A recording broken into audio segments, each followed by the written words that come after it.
All right, so it's time to conquer a mental emergency.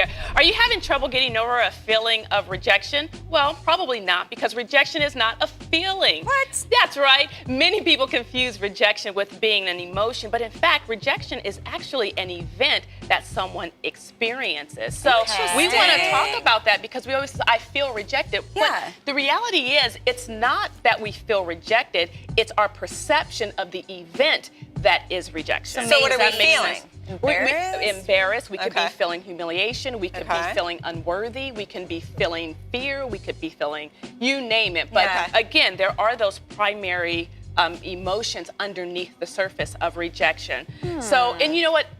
I've felt rejection before, and I immediately point the finger at the other person as if they're doing something to me. But in actuality, it's not necessarily that they're doing something to me, it's how I view the situation. And I like you say it's not always about you. Yes. Like that's your first tip for that people to the first remember. tip is, it is not about you.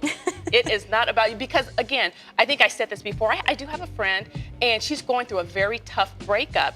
And I told her, I said, listen, it may not be about you. She's like, oh my God, I think it's my thighs. I think it's, no, not necessarily. Maybe he's just having problems comprehending this thing with marriage and commitment and giving to the other person. So it's really about him, not necessarily about you. There's so many things that can be going on. You have no idea. Right, so that's the first one. It's not about you.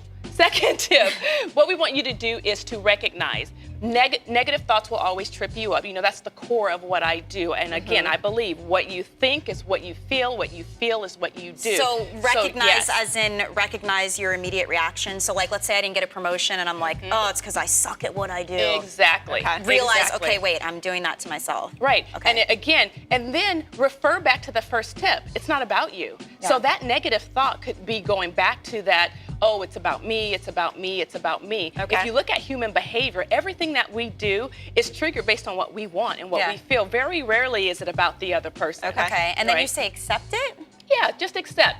If you can accept that only you can change the beliefs, then you can do something about it. Again, that's taking responsibility and it's moving on, saying, you know what, I'm gonna own this feeling and this emotion. This goes back to that emotional management that I talk about a lot. I think it's very important for us to be able to do that. And Tara, you know, we talk about it all the time. And that's exactly what I was just going to say, is that, you know, you reject what you don't like and you reframe. That's my word. Reframe. Emotional Mojo song about it, rejection. Now, do you recommend, like, let's say it is something at work or with a relationship that you talk to the other person that rejected you to kind of establish the real reasons? And I mean, we make up a lot of our problems. I love that, Michelle, because that goes back to expectations. And if you have expectations, it's okay to put it out there and say, hey, this is what I expect, but I didn't get it. I'm disappointed, but this is, awesome. nothing wrong with that. Thank you.